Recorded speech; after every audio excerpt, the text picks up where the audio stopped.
I want to discuss an issue that's very important to the President this morning. The steps we are taking on both sides of the border, working with our Mexican partners to support the Mexican government's campaign against the violent cartels and to reduce contraband in both directions across the border. Today, Department of Homeland Security Secretary Janet Napolitano, Deputy Secretary of State Jim Steinberg, and U.S. Deputy Attorney General David Ogden will lay out the administration's comprehensive response to the situation along the border with Mexico, and we'll take a few questions. Under the President's leadership and together with the State Department and DHS, the Department of Justice stands ready to take the fight to the Mexican drug cartels. The President has directed us to take action to fight these cartels, and Attorney General Holder and I are taking several new and aggressive steps as part of the administration's comprehensive plan. Those steps include the following. DOJ's Drug Enforcement Administration, which already has the largest U.S. drug enforcement presence in Mexico, with 11 offices in that country, is placing 16 new DEA positions in southwest border field operations, specifically to target Mexican trafficking and associated violence. DOJ's Bureau of Alcohol, Tobacco, Firearms, and Explosives is increasing its efforts by adding 37 new employees in 3 new offices, using $10 million in Recovery Act funds, and redeploying 100 personnel to the southwest border in the next 45 days to fortify its Project Gunrunner,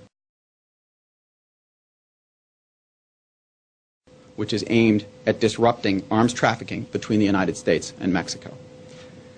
ATF is doubling its presence in Mexico itself, from 5 to 9 personnel working with the Mexicans specifically to facilitate gun tracing activity which targets the illegal weapons and their sources in the United States. Again, I follow on that. Yes, Madam Secretary, on the issue of arms, part of the problem, I mean, the question basically is, how successful do you expect to be in this effort to clamp down on the trafficking of arms going into Mexico, when part of the problem is, all these gun charms along the border? I mean, do you expect to go against the people who sell these arms, which is part of the problem? I mean, maybe you can be successful in stopping arms, but if you don't do anything to, do something on the source of this illegal business, how can you expect to have a real impact in this issue? Several things. One is, first of all, you've got to interdict the arms. You've got to stop them from going into Mexico. That's why we're increasing the southbound inspections. That's why we're moving the technology to the border to help with screening going into the border.